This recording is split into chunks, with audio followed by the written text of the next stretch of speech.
بحيي الشعب المصري كله، بحييكم خاصة بمناسبة شهر رمضان الكريم. إن شاء الله يعني خلاص بيبقى يعني بيطرق أبوابه على يعني أبواب إن شاء الله قريبا بإذن الله، يعني في الغالب هيبقى الأربعاء والخميس كبداية إن شاء الله بإذن الله. فبنقول كل سنة طيبين، الشهر جميل ظريف لطيف، كل حاجة فيه حلوة كويسة، تحس كده في حاجة تانية، حاجة روحانية، حاجة يعني شهر 12 سنة 12 شهر هو ده الشهر اللي تحس فيه باختلاف كل يوم يعني كل حاجة. طبعا احنا كجراحين طبعا بالنسبة لنا موضوع الجراحات وامتى نضطر نعمل جراحة وامتى ما نعملش جراحة. احنا عندنا الجراحات تنقسم إلى قسمين. القسم الأولاني بنقول عليه خد بالك الكولد اوبريشنز أو عمليات باردة، والجزء الثاني اللي بنقول عليه أو بنقول عليه emergency أو العمليات الطارئة.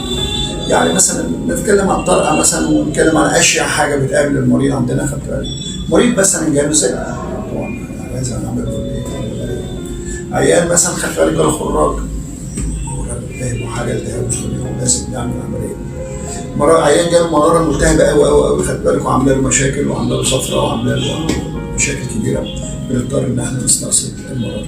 فاحنا هنا نتفق إن العمليات اللي احنا المفروض إن احنا نتفق عليها أو نعملها هي العمليات اللي هي الطارئة التي لابد من إجراءها والانتظار ليس في مصلحتها. نخش على الجزء بقى العام الكومون يعني أو اللي هنقول عليه الحاجة الدارجة اللي هي الكولد اوبريشنز أو العمليات الباردة بقى.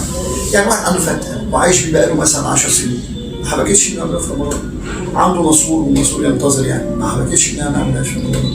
فكل العمليات اللي هي ممكن تنتظر إلى ما بعد خدت بالك شهر رمضان يقول لك أنا أريح بقى في رمضان ويعمل عملية وأريح، أو قبل العيد مثلا ب3 4 أيام يعمل عملية وياخد أجازة العيد ويعمل عملية.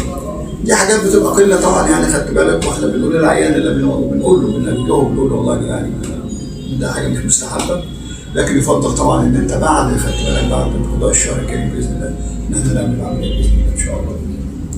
طبعا حضرتك يعني احنا بالنسبه لنا احنا كله عمليات جراحيه. بالنسبه للكشوفات في العياده بعد الفطار بنكشف بعد الفطار حضرتك عادي خالص. واحد عنده التهاب عنده بواسير، عنده شرخ، عنده التهاب بسيط خدت بالك في الشرج، عنده غده ملتهبه، كل الحاجات دي بنعالجها خدت بالك في رمضان كلها بتاخد علاجها ان شاء الله. لكن طبعا يعني حضرتك وحضرتك الساده المستمعين طبعا عايزين نقول لهم ان الشهر الكريم ده ما بيتعوضش، واذا ما لحقتوش خدت بالك خلاص مفيش حاجه تسوي. ونطلب من اول ما نخلص رمضان بندعي نقول يا رب خدت بالك اللهم نزلنا ايه انا بنقول لاهميه الشهر وعظمته طبعا يعني. وربنا يتقبل مننا جميعا كده ويبقى شهر خير ويبقى خير على مصر كلها. وانا يعني متفائل خير الجايه من جهه تبقى كويسه، نتعشى بخير ان شاء الله باذن الله ونستقر في المنطقه اللي احنا عايشين فيها المنطقه السخنه اللي احنا طول النهار ما نسمعش الاخبار صراعات وحروب. نتمنى من الله ان المنطقه تهدى كده باذن الله والدنيا تبقى حلوه ومستوى المعيشه يتحسن بالنسبه للشعب المصري والدنيا تبقى حلوه خد بالك، المستوى الصحي على مستوى مصر كلها يتحسن وربنا كبير. اللهم